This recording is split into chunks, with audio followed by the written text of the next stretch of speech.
Ya Muungano wa Tanzania. Ndugu waandishi wa habari, kama nilivyotambulishwa mwanzoni, jina langu ni Engineer Hamisi Kamando, ni mkurugenzi wa ukaguzi wa migodi na mazingira, lakini leo namwakilisha katibu mtendaji wa Tume ya Madini Engineer Ramadhani Lwamo, na niko mbele yenu leo kwa ajili ya kutoa taarifa ya utekelezaji wa miradi ya maendeleo na fursa za vijana katika sekta ya madini kwa mwaka wa fedha 2025-2026.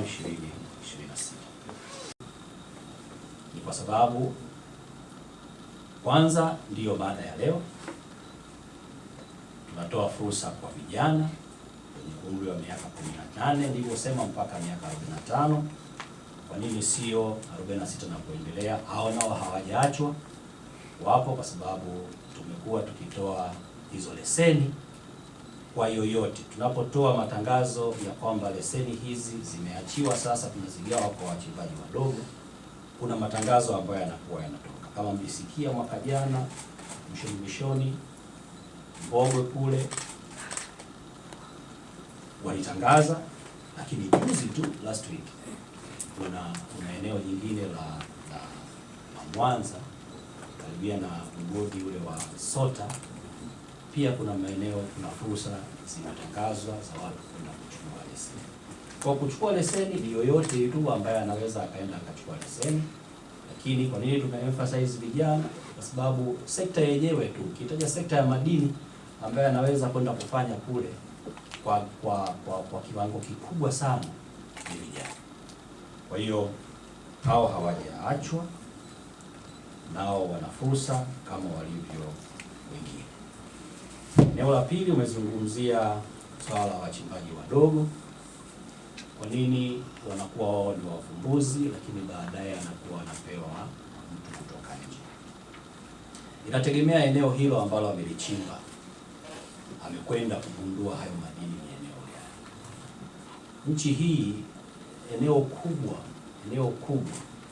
lina leseni za utafiti.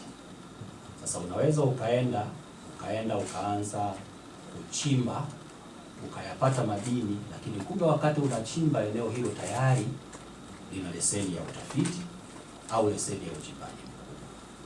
Kinachofanyika ambacho nimekieleza vizuri sana kwenye taarifa yangu ni kwamba kwanza, leseni zote ambazo hazijaendelezwa, leseni za utafiti, leseni za uchimbaji ambazo hazijaendelezwa, tumekuwa tukizifuta.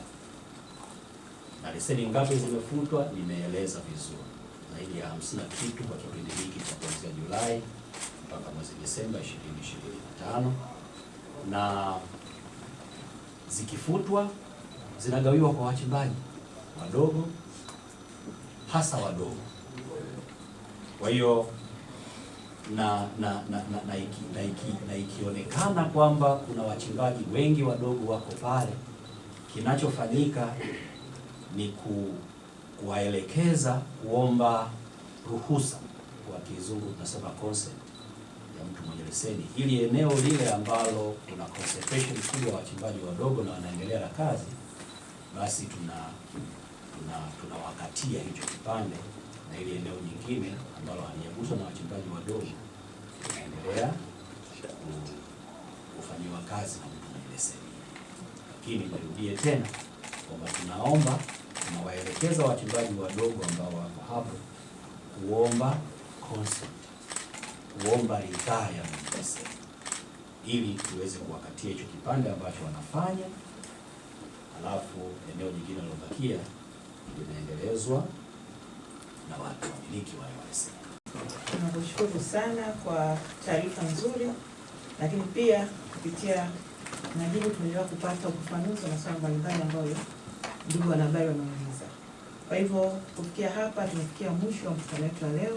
Kushukuru tena katibu mtendaji wa Tume ya Madini Mhandisi Hamisi Kamando, na ndugu wanahabari wenzangu, jina langu ni Margaret Mashirika, afisa habari mkuu.